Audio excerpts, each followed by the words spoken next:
Good morning friends. आज आज की वीडियो में हम डिस्कस करने वाले हैं पिट्यूटरी ग्लैंड के बारे में। इससे पहले की वीडियो में अपन ने डिस्कस किया था कि एंडोक्राइन सिस्टम क्या होता है और टाइप्स ऑफ ग्लैंड के बारे में डिस्कस किया था कि एंडोक्राइन ग्लैंड्स कितने प्रकार की होती हैं। तो आज का अपना सबसे एंडोक्राइन ग्लैंड के अंदर सबसे पहला टॉपिक है पिट्यूटरी ग्लैंड।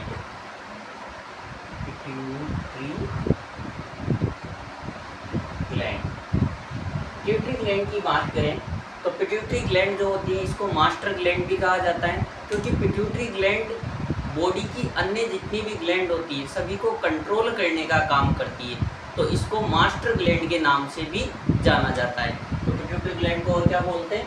Master gland. क्या बोलेंगे? Master gland. पिट्यूटरी ग्लैंड के शेप के बारे में बात करें तो पिट्यूटरी ग्लैंड की जो शेप होती है, जो दिखने में जो इसकी जो संरचना होती है वो कैसी होती है? P shape. शेप कैसी होती है इसकी? शेप होती है इसकी पी शेप। पी शेप का मतलब मटर के दाने के समान। इसके अलावा पिट्यूटरी ग्लैंड की वेट की बात करें तो पिट्यूटरी ग्लैंड का जो वेट होता है, वेट कितना होता है दोस्तों? पिट्यूटरी ग्लैंड का वेट होता है 500 से 700 ग्राम। कितना होता है? 500 से 700 ग्राम। इसके अलावा पिट्यूटरी ग्लैंड की लोकेशन की बात करें कि पिट्यूटरी ग्लैंड की लोकेशन क्या होती है, तो पिट्यूटरी ग्लैंड की लोकेशन क्या होती है? पिट्यूटरी ग्लैंड ब्रेन के अंदर हाइपोथैलेमस के नीचे जो क्रेनियल कैविटी का जो फ्लोर होता है वो किसके द्वारा तैयार किया जाता है? स्पिनोइड बोन के द्वारा। तो हाइपोथैलेमस के नीचे स्पिनोइड बोन जो होती है, तो जो स्पिनोइड बोन है उसके अंदर जैसे कि ये अपना ब्रेन होता है, तो ब्रेन का जो ये फ्लोर होता है, ये नीचे वाली जो बोन होती है ये होती है स्पिनोइड बोन। और इस स्पिनोइड बोन के अंदर एक स्पेशल एक एरिया बना होता है, एक डिप्रेशन बना होता है जिसके अंदर पिट्यूटरी ग्लैंड सिचुएटेड होती है, और इस एरिया को बोलते हैं अपन हाइपोफाइसिस फोसा। क्या बोलते हैं? Hypophysis fossa. या फिर एक नाम और इसे दिया जाता है, इसे बोलते हैं सेला टर्सिका। सेला टर्सिका।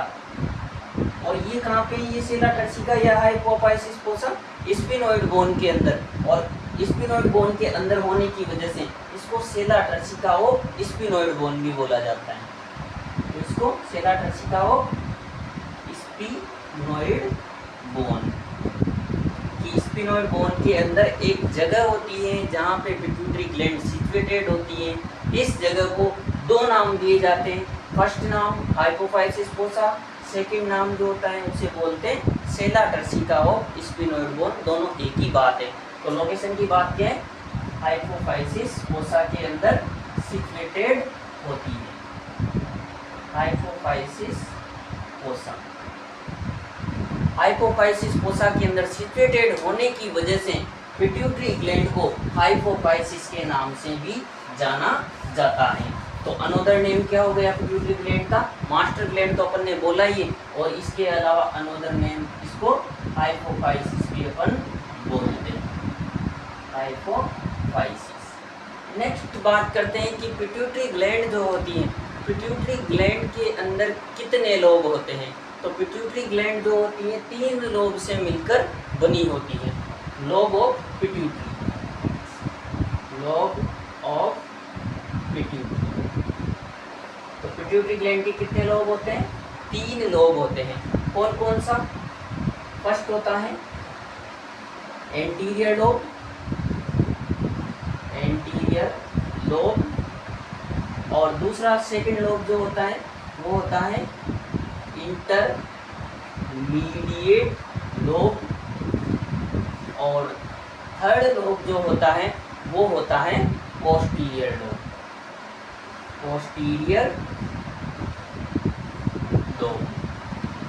अब एंटीरियर लोब ऑफ पिट्यूटरी की सबसे फर्स्ट बात करते हैं। तो एंटीरियर लोब ऑफ पिट्यूटरी को एडिनो हाइपोफाइसिस के नाम से भी जाना जाता है। इसके नाम से एडिनो हाइपोफाइसिस, क्योंकि एंटीरियर पिट्यूटरी जो होती है एंटीरियर पिट्यूटरी अपने हार्मोन खुद स्वयं बनाती है और स्वयं ही इसे रिलीज करती है, जबकि पोस्टीरियर पिट्यूटरी या पोस्टीरियर लोब जो होता है ये अपने हार्मोन खुद नहीं बनाता है, हाइपोथैलेमस बनाता है, केवल पोस्टीरियर पिट्यूटरी इसको स्टोर करने का काम करती है।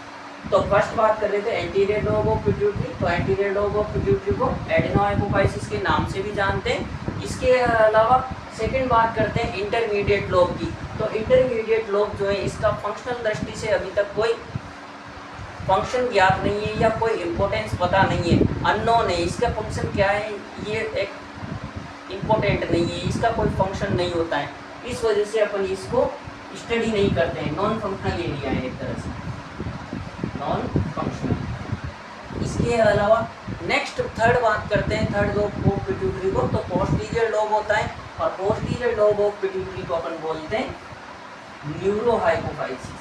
ये डायरेक्टली किससे कनेक्टेड होती है? हाइपोथैलेमस से, न्यूरॉन्स के द्वारा, न्यूरो हाइपोफाइसिस। तो यहाँ पे पिट्यूटरी ग्लैंड के बारे में अपन ने डिस्कस किया कि पिट्यूटरी ग्लैंड का जनरल इंट्रोडक्शन की पिट्यूटरी ग्लैंड जो होती है इसे मास्टर ग्लैंड भी कहते हैं।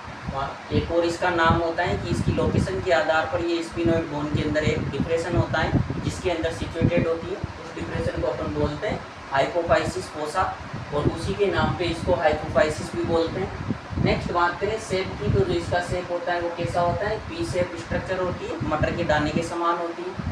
इसके अलावा वेट की बात करें तो पिट्यूटरी ग्लैंड का वेट कितना होता है? 500 से 700 ग्राम होता है। इसके अलावा लोकेशन की बात करें तो लोकेशन जो होती है वो कहाँ पे होती है? स्पिनोइड बोन के हाइपोफाइसिस फोसा या सेला टर्सिका भी बोलते हैं इसे, सेला टर्सिका के अंदर। इसके अलावा लोब की बात करें कि पिट्यूटरी ग्लैंड के अंदर कितने लोब होते हैं, तो पिट्यूटरी ग्लैंड के अंदर कितने लोब होते हैं? 3 लोब होते हैं। सबसे फर्स्ट लोब होता है उसको एंटीरियर लोब भी बोलते हैं, और एंटीरियर लोब ऑफ पिट्यूटरी को एडिनोहाइपोफाइसिस के नाम से भी जाना जाता है। इसके अलावा सेकंड बात करें, सेकंड लोब होता है इंटरमीडिएट लोब, जिसका कोई फंक्शन नहीं होता, कोई फंक्शनल इंपॉर्टेंस नहीं है, इस वजह से अपन इसको स्टडी नहीं करते हैं। इसके अलावा थर्ड लोब जो होता है उसको बोलते हैं पोस्टीरियर लोब ऑफ पिट्यूटरी, और पोस्टीरियर लोब ऑफ पिट्यूटरी को क्या बोलते हैं? न्यूरोहाइपोफाइसिस। न्यूरोहाइपोफाइसिस क्यों बोलते हैं? क्योंकि पोस्टीरियर पिट्यूटरी जो है स्वयं इसके हार्मोन नहीं बनाती है, इसके जो हार्मोन होता है वो हाइपोथैलेमस बनाता है और ये केवल स्टोर करने का काम करती है। Posterior lobe of pituitary direct neurons के द्वारा हाइपोथैलेमस से जुड़ी होती है, ब्रेन से जुड़ी हुई है। बहुत सारा न्यूरॉन्स का नेटवर्क होता है जिसके द्वारा ये हाइपोथैलेमस से कनेक्टेड होती है, इस वजह से इसको न्यूरोहाइपोफाइसिस भी कहते हैं। आज की वीडियो में इतना ही काफ़ी है। अगली वीडियो में अपन डिस्कस करेंगे 1 by 1 anterior lobe of pituitary को और उसके बाद पोस्टीरियर लोब ऑफ पिट्यूटरी को। आशा करता हूँ आपको आज की क्लास समझ में आई होगी, और यदि आपको वीडियो समझ में आती है तो ज़्यादा से ज़्यादा लाइक कीजिए, शेयर कीजिए, और यदि कोई आपको डाउट है तो कमेंट बॉक्स में लिख के अपना डाउट बताइए। थैंक यू दोस्तों।